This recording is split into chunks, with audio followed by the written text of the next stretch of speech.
सबसे पहली और बड़ी और अहम खबर पर जहां पर कल से सियासत सबसे ज्यादा गर्म हुई। आपको याद होगा कि चंद दिन पहले भारतीय जनता पार्टी की खातून तर्जुमान नुपुर शर्मा ने टीवी डिबेट में पैगंबर इस्लाम सल्लल्लाहु अलैहि वसल्लम की शान में गुस्ताखी की थी और उसके फौरन बाद कल से लेकर और आज सुबह तक कई बड़े लीडरों की तरफ से और कई ममालिक की तरफ से लगातार बयानात का सिलसिला जारी है। और अब मुस्लिम मुल्कों में कतर के साथ साथ Kuwait, Iran, Pakistan, Saudi Arabia ने भारतीय जनता पार्टी की खातून लीडर नुपुर शर्मा के बयान को इंतहाई अफसोसनाक करार दिया है।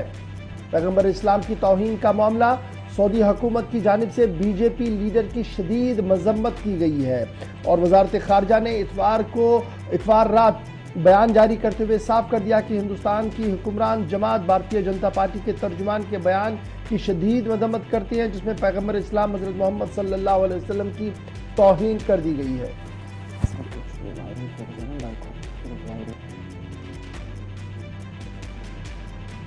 आपको याद होगा कि एक टीवी चैनल पर डिबेट के दौरान नुपुर शर्मा ने कुछ एतराजी बयान दिए थे और वो बयान जब आया तो उसके फौरन बाद जो नवीन कुमार जिंदल है, बीजेपी दिल्ली यूनिट के जो मीडिया इंचार्ज है, उन्होंने उसको रिट्वीट करके अपनी ऑफिशियल साइट्स पर डाल दिया, जिसके बाद अब बीजेपी ने सबसे पहले डैमेज कंट्रोल आते आते नवीन कुमार जिंदल और नुपुर शर्मा के खिलाफ कार्रवाई की है।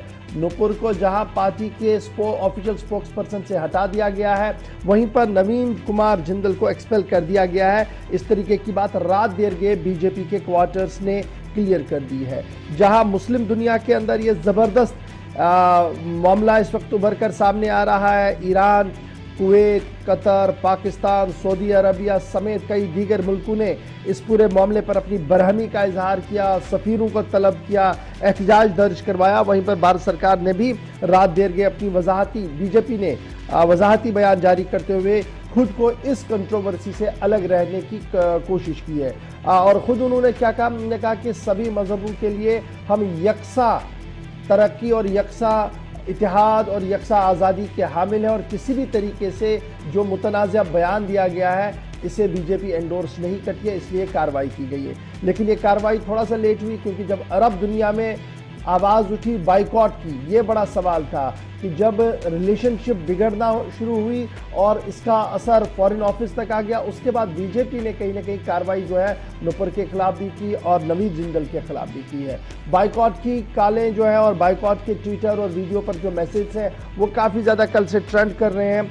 और याद रखिएगा टीवी डिबेट पर जो कुछ हुआ था उसके बाद बीजेपी ने नवीन जिंदल और नुपुर शर्मा को फिलहाल एक्सपेल कर दिया है। ईरान लेटेस्ट सामने आया, कल रात देर गई की बात है कि ईरान ने कुवैत, कतर और पाकिस्तान के बाद ईरान की तरफ से भी बयान सामने आया और ईरान के फॉरेन मिनिस्टर ने समन किया इंडियन एम्बेसडर को तेहरान के अंदर और बाज़ाब्ता तौर पर उनके सामने इस बात की वजाहत की कि ईरान किसी भी तरीके से इन कलिमात को एंडोर्स नहीं करेगा जो भारतीय जनता पार्टी की खातून लीडर की तरफ से कहे गए हैं। पाकिस्तान के वज़ीर आला शहबाज शरीफ ने कल ट्विटर पर इस पूरे मामले की मजम्मत की है और इंतहा पसंदी के साथ इसको तशबीह दी है।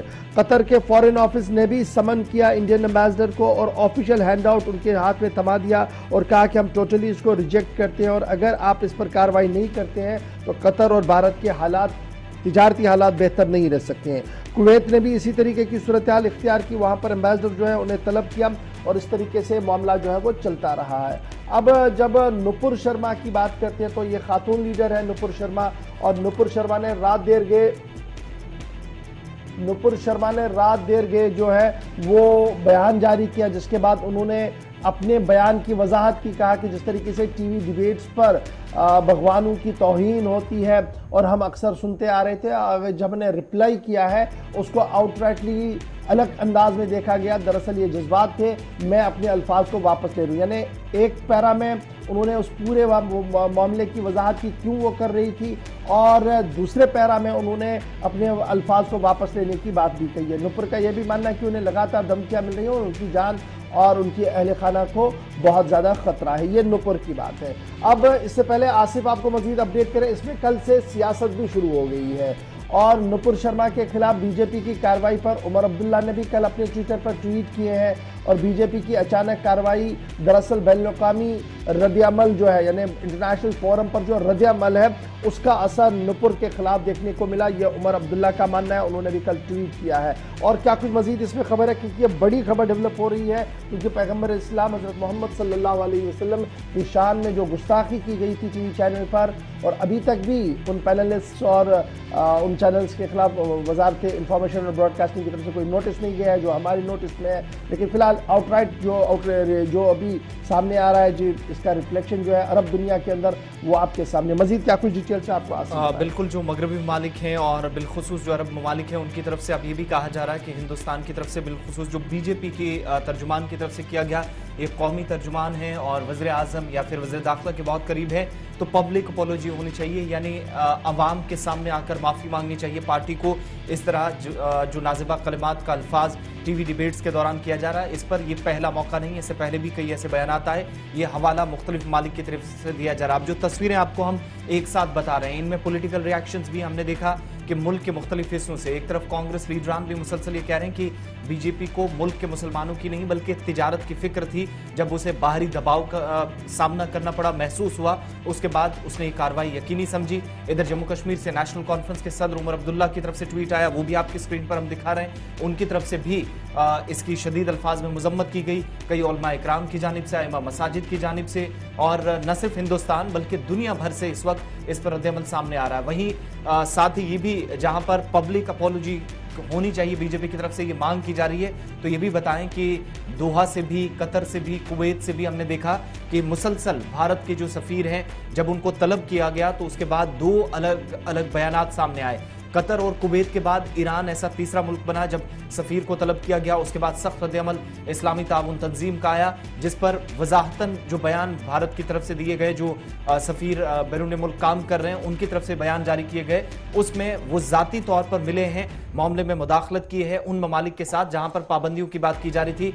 ये 2-3 बयान जारी हुए। लेकिन साथ ही इशफाक ये भी खबर है कि इंटरनेशनल मार्केट में मसनूआत की खबरें भी काफी ज्यादा गर्दिश कर रही हैं, जो इंडियन प्रोडक्ट्स हैं उनको बॉयकॉट होना चाहिए। बाइकॉट की भी खबर आ रही है, और ये किसी भी तरीके से सही खबर नहीं है जो इस वक्त सामने आ रही है, क्योंकि बड़ी मुश्किल से मार्केट सेटल हो रहा था। लेकिन बीजेपी हेडक्वार्टर से क्या कुछ खबर है?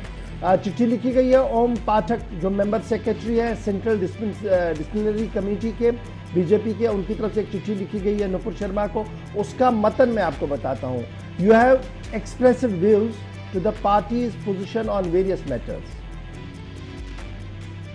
which is clear violation of Rule 10A of Constitution of Bharatiya Janata Party. I have been directed to convey to you that the pending further inquiry, you are suspended from the party and from our responsibilities, assignments if any, with immediate effect. ये चिट्ठी कल नुपुर शर्मा को गई है, और ये कानून जो हवाला है ये बीजेपी के रूल 10A के तहत किया गया है कि जनाब ये जो बयान आपने दिया है ये पार्टी पोजीशन नहीं, और आपने पार्टी पोजीशन से हटकर इस तरीके का बयान दिया है। तो फिलहाल आज पूरे दिन क्या कुछ रहेगा याद रखिएगा। यूपी के अंदर भी हंगामा हुआ है, इस पर एहतजाज भी हुए, धरना प्रदर्शन भी हुआ, और वहाँ पर काफ़ी ज़्यादा सूरत कशीदा भी हमने गुज़श्ता दिनों देखी है। बहरहाल आज अरब दुनिया बयानात पे बयानात आ रहे हैं, और आज कुछ और बयानों के एक्सपेक्ट हो रहा है कि कुछ और बयान भी यहाँ से जारी किए जाएंगे, जो दिल्ली के अंदर अरब दुनिया के सफीर है उनकी तरफ से भी बयान जारी किए जा सकते हैं।